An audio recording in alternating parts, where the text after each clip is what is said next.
I'm on the outside of the garden right now, and Boots is doing a little foraging in the garden. Welcome to Super's farm. She doesn't really disturb too much. I kind of let her kind of have a little free time. And as you can see, she's mainly concerned about just kind of getting out to me. I guess chickens can, yeah, I guess they long for that companionship as well. I don't want her to be too, like, unhealthy attached to me, but she definitely is. Near the creek. And what I'm doing, I'm just kind of gathering some of this long grass here. Tractor Supply had this little device, little shearer, on sale, on clearance actually, for 20 bucks. So I said, let me give it a go and see if it works, because I do come and get some of the grass for the geese, because they have eaten all of their grass. And look, Boots is now on this side of the garden. So as I kind of do things, she just kind of follows me around. Like I said, she doesn't hurt anything. She's just doing her thing, and I'm okay with that.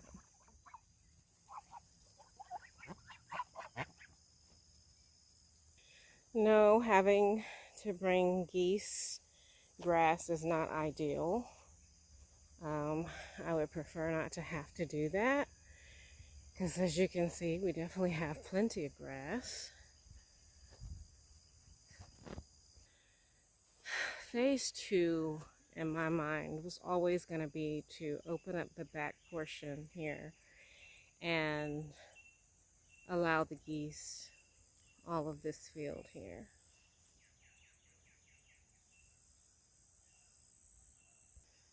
Or maybe even make a little opening on this side of the garden and give them access to this part of the field.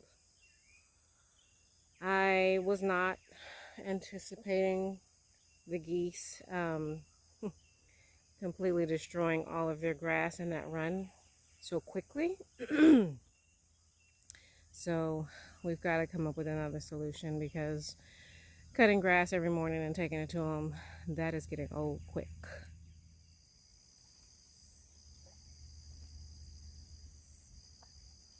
Come on, girl. The purpose for me and Boots visit to the garden this morning is I need to lay down some mulch and I need to fertilize. So as you guys may know, I purchased some cottonseed meal from my local feed store, and they actually accidentally gave us cottonseed hull. So I've been using that for mulch. And I put down a row of okra plants that I need to go ahead and get mulched. This is the 50-pound bag of cottonseed hulls that I got, and I didn't want to have to lug it back up there to the feed store, so I Googled possible uses for cottonseed hull. Articles came up about using the cottonseed hull as mulch. So that's what I did when I initially planted everything in the spring garden. And I just got to go through and do that for the new things that I've planted for this summer garden. I've got a few pepper plants back here on this last row, and then that whole row of okra, and then also these okra plants here need to get mulched. Now Miss Boots does like tomatoes. She's on my tomato row right now, but I'm also noticing she is eating the grasshoppers, which I have a huge family, if you will, of grasshoppers, and I've just been kind of watching it to see, you know, if they're going to decimate anything, which they haven't yet, but that's cool. That's pretty cool. So I'm going to just continue to let her do her thing, and I'm going to get to mulching. I'm just going to show you one because it's pretty basic. But what I'll do is I'll just sort of investigate the bottom of the plant. Of course, while I'm this up close and personal to my plants, I always like to give them a glance over and inspect them. And I'll pull any large weeds. This chamber, I think it's called chamber bitters here. This stuff is so invasive, and the seeds on the mature plant go on the back of it. If I find one, I'll show you.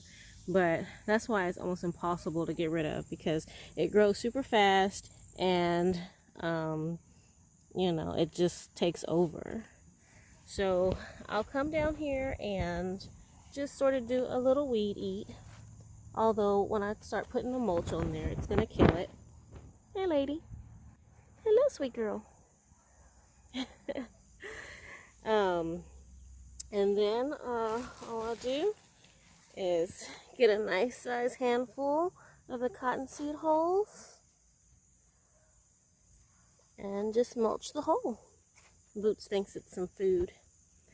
I have also seen articles where people give their cows cottonseed hull as fodder.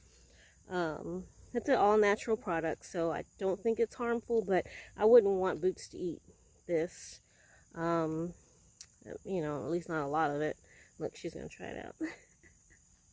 Yeah, you don't want that, girl. When I'm in the gardens, I try to do the Asian squat as much as possible. I don't work out now. I'm gonna actually start working out soon. But I don't really work out other than the work that I do on the farm. So if you haven't heard of the Asian squat, you should really Google it. There are so many benefits from increasing flexibility, helping your heart rate. It's a good form of meditation. And so I try to do that as much as possible when I am working in the garden. However, it's not for you, or if you know you get tired, which I do, I use this little buggy here. And I got, where did I get this? Oh, Harbor Freight. I got this from Harbor Freight. And it is super convenient to have underfoot.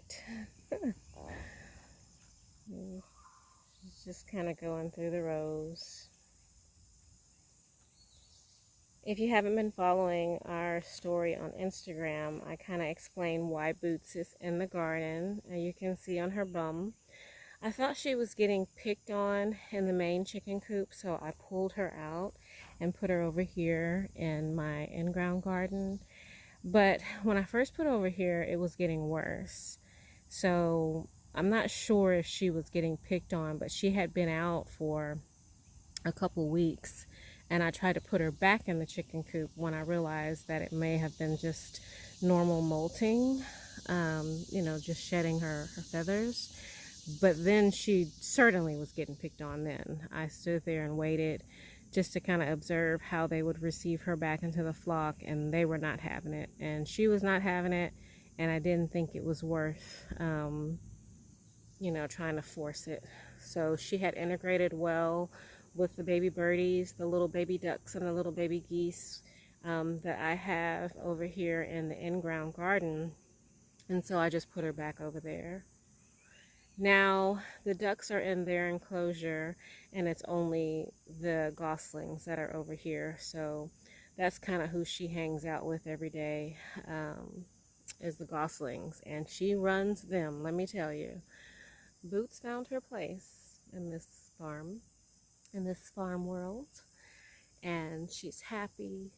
She's the sweetest little chicken. I mean, gosh, her personality, her demeanor is just, she's so chill. And she lays me a nice, pretty beige egg every day. Every day I get an egg from Boots. Now them other things over there, they're not laying at all. I mean, Vicky lays, you know, me one big brown egg every day. I may get a blue, I may get a green, but I think this heat is affecting them. But see, Boots has her own water, has her own feed. You know, she can free range, and she's happier. You know, she's not in that coop all day with those chickens. And I know that's why they're not laying, because, you know, they're probably bored. That's probably where the pecking came from and the bullying. They don't have any grass in their runs.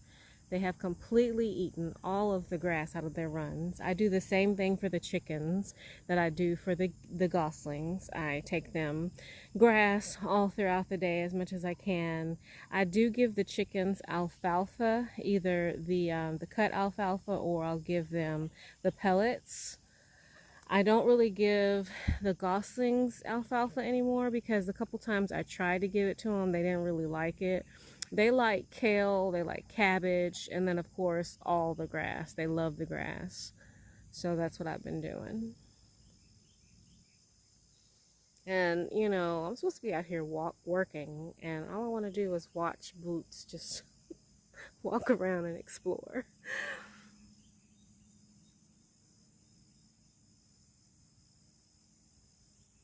She's so sweet. I would let the goslings out, but I'm kind of nervous. I don't want them to. They're vegetarians. Goslings, geese are vegetarians. They may eat a bug here and there, but they really love grass and veggies. I mean, you can tell by the grass, right? Oh, Boots found a tomato.